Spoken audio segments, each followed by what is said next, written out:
Hello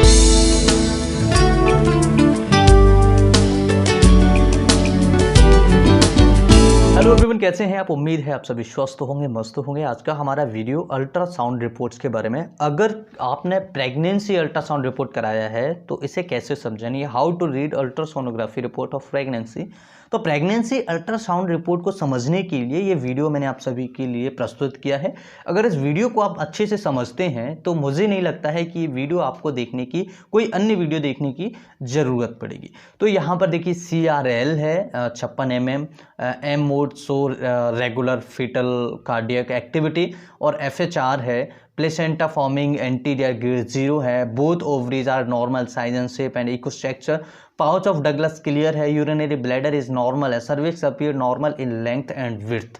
तो यहाँ पर कुछ चीज़ें आप सभी को मैं बताऊंगा। जो CRL है उसे मैं यहाँ पर अभी छोड़ रहा हूँ क्योंकि इसे हम पीछे समझेंगे। तो CRL और जो हमारा M मोड है इसे मैं पीछे के लिए छोड़ रहा हूँ क्योंकि ये थोड़ा टिपिकल है, जिसे समझने के लिए आपको थोड़ा सा टाइम ज़्यादा ज़रूरत पड़ेगी और इसे समझने के लिए बहुत ज़्यादा ज़रूरी भी है। तो FHR से स्टार्ट करते हैं। FHR मतलब कि होता है हमारी फीटल हार्ट रेट, यानी कि जो हमारा बच्चे की धड़कन है वो कितनी है। तो FHR मतलब कि फीटल हार्ट रेट। तो बच्चे की जो धड़कन है वो कितनी है, 176 beat per minute, beat per minute, right. तो 176 बीट यानी कि बच्चे की जो हार्ट बीट है वो 176 बार धड़क रहा है 1 मिनट में। अब आप कॉमनली एक चीज समझेंगे कि हमारा जो हार्ट होता है वो लगभग एक दिन में 24 घंटे में 1 लाख के आसपास धड़कता है, 1 लाख बार, ठीक है, 1,03,000 ऐसे कुछ धड़कता है। जैसे कि यहाँ पर जो बच्चे का हार्ट है वो 176 बीट यानी 1 मिनट में 176 बार धड़क रहा है, ठीक है। अब अगर इससे ज़्यादा होता है, जैसे 180 से ज़्यादा है, तो यहाँ पर थोड़ा सा इसे प्रॉब्लम क्रिएट होता है। इसे ऐसे पेशेंट को डॉक्टर को दिखा लेना चाहिए, ठीक है। जो नॉर्मल होता है वो 120 से लेकर के 120, 130 से लेकर के 160, 170 के आसपास होता है। अब प्लेसेंटा की बात करें तो देखिए placenta forming anterior grade 0, placenta forming anteriorly grade 0। तो ग्रेड 0 का मतलब है कि ये बिल्कुल टोटली नॉर्मल है, और एंटीरियर फॉर्मिंग का मतलब होता है कि प्लेसेंटा हमारे आगे की तरफ है।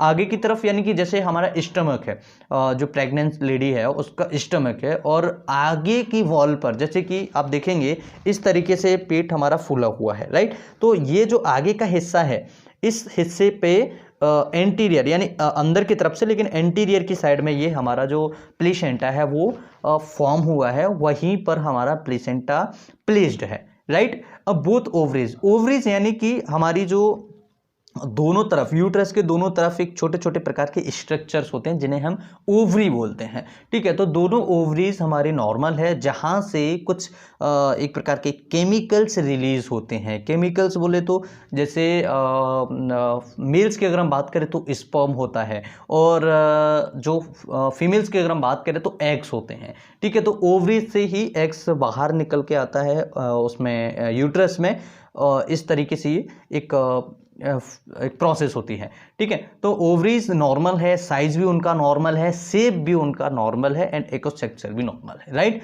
तो पाउच ऑफ डगलस, अब पाउच ऑफ डगलस क्या है, एक थैली होती है।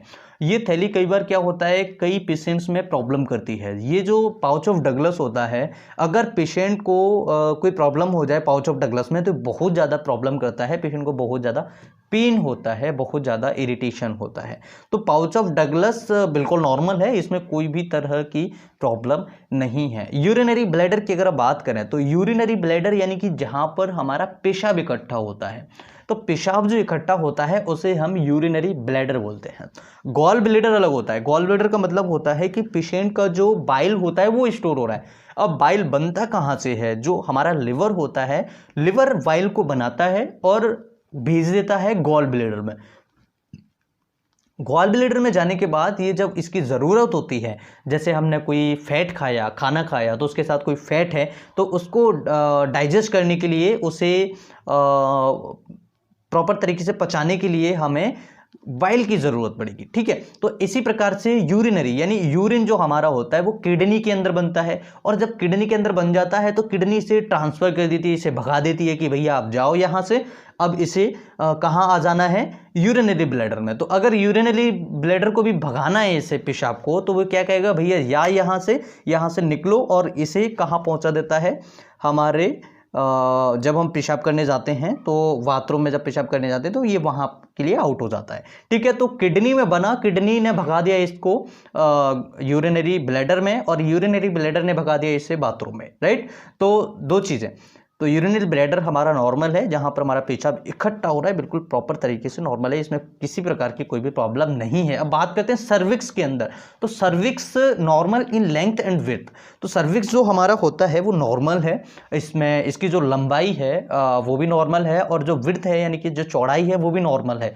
तो यहाँ पर सर्विक्स में भी कोई किसी प्रकार की कोई प्रॉब्लम नहीं है। सर्विक्स में अक्सर आपने देखा होगा कैंसर हो जाता है। कैंसर यानी कि जो सर्वाइकल कैंसर होता है वो काफ़ी पेशेंट्स में, काफ़ी फीमेल्स में देखने को मिला था। उसके लिए वैक्सीनेशंस भी हुआ, काफ़ी टाइम से वैक्सीनेशंस भी चल रहा था।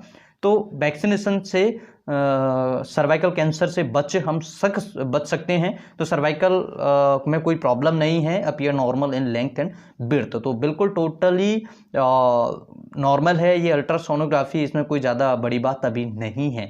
लेकिन इम्प्रेशन की अगर बात करें तो इम्प्रेशन में क्या होता है, मोस्ट ऑफ केसेस में इम्प्रेशन या एनी काइंड ऑफ इन्वेस्टिगेशंस के लिए इम्प्रेशन बहुत ज़्यादा जरूरी होता है, बहुत ज़्यादा महत्वपूर्ण होता है, बहुत ज़्यादा इंपॉर्टेंट होता है, क्योंकि इम्प्रेशन के अंदर ही सारी चीज़ें हमें देखने को मिलेंगी। अब इम्प्रेशन में क्या देखने को मिलेगा, जैसे नॉर्मल इंट्रा यूटेराइन गेस्टेशन, या इसे हम जेस्टेशन भी कहते हैं, सिंगल लाइफ फिटस। अब इसका मतलब क्या हुआ, अब देखिए नॉर्मल यानी कि बिल्कुल नॉर्मल है, यानी कि उसमें कोई खराबी नहीं है। इंट्रा यूटेराइन यानी कि यूटेरस के अंदर, ठीक है। जेस्टेशन यानी कि जो महिला को प्रेगनेंसी हुई है वो टाइम, ठीक है। और सिंगल लाइफ फीटस यानी कि उसके अंदर एक ही बच्चा है, ठीक है। जो यूटेरस है उसके अंदर प्रेगनेंसी के टाइम पर केवल एक ही बच्चा है। तो इसका सीधा मतलब क्या है, normal intra uterine gestation single life foetus, सीधी लाइन है। सीधी लाइन का मतलब सीधा है, और इसमें कोई भी कंफ्यूजन हमें नहीं होना है कि प्रेगनेंसी जो टाइम चल रहा है उसे हम जेस्टेशन कहते हैं। इंट्रा यूटेराइन यानी यूटेरस के अंदर, नॉर्मल यानी कि आप समझते हैं कि नॉर्मल होता है, सिंगल लाइफ फीटस यानी कि एक बच्चा है, फीटस यानी कि बच्चा, ठीक है, सिंगल यानी कि एक, ठीक है। तो सिंगल लाइफ फीटस यानी कि एक ही बच्चा है जो कि यूट्रस के अंदर है। अब यहाँ पर दिया है अप्रॉक्स सोनोग्राफिक एज 12 से लेकर के 13 वीक्स, यानी कि जो बच्चे का जब ये अल्ट्रासाउंड कराया गया है तो टोटल प्रेगनेंसी टाइम कितना हो चुका है, सोनोग्राफिक एज कितनी है, तो ये 12 से लेकर के 13 वीक्स के आसपास ये अल्ट्रासाउंड रिपोर्ट कराया गया है, राइट। तो यहाँ पर इसमें कोई भी प्रॉब्लम नहीं है, ठीक है, इस टाइम पर ये कराया गया है। अब इसकी ईडीडी क्या है, अब ईडीडी में आपको कंफ्यूजन होता है। ईडीडी का मतलब होता है एक्सपेक्टेड डिलीवरी डेट। एक्सपेक्टेड यानी कि हम एक्सपेक्ट कर रहे हैं कि फलानी तारीख को ये बच्चा हो जाएगा, डिलीवरी यानी कि बच्चा का होना, डेट यानी कि तारीख, ठीक है। तो ईडीडी कितना होता है, 28/10/2020 को हो सकता है कि इस पेशेंट की डिलीवरी हो जाए, ठीक है। तो अभी तो 21 चल रहा है, ठीक है, इस पेशेंट की डिलीवरी हो चुकी है राइट नाउ, ठीक है। तो आज के इस वीडियो में मुझे लगता है कि इस अल्ट्रासोनोग्राफी रिपोर्ट से संबंधित आपको सारी चीज़ समझ में आ गई होंगी। वीडियो अगर अच्छा लगे तो लाइक शेयर सब्सक्राइब कर, कुछ पूछना चाहे तो कमेंट कर। अगर आप हमारी मेडिकल से रिलेटेड, हेल्थ से रिलेटेड, एलोपैथिक मेडिसिन से रिलेटेड आर्टिकल्स पढ़ना चाहते हैं, मेडिसिन के बारे में पढ़ना चाहते हैं, डोज क्या है मेडिसिन का, कब देना चाहिए, कैसे यूज करना चाहिए, कब नहीं देना चाहिए, तो आप हमारे साइट्स पर जा सकते हैं। और साइट की लिंक हमने वीडियो की डिस्क्रिप्शन में दी हुई है, आप वहां से जाकर चेक कर सकते हैं। और उस साइट की लिंक हम आपको कमेंट बॉक्स में भी दे देते हैं, जिससे आप आसानी से वहां पर जाकर के उस साइट्स को देख सकते हैं और वहां पर आसान तरीके से अपने हेल्थ रिलेटेड टॉपिक्स को पढ़ सकते हैं और अपनी एलोपैथिक मेडिसिन की नॉलेज को बढ़ा सकते हैं। मैं फिर मिलता हूँ इसी तरीके से नई वीडियो में, तब तक के लिए नमस्कार, thanks for watching, have a nice day, bye bye, take care.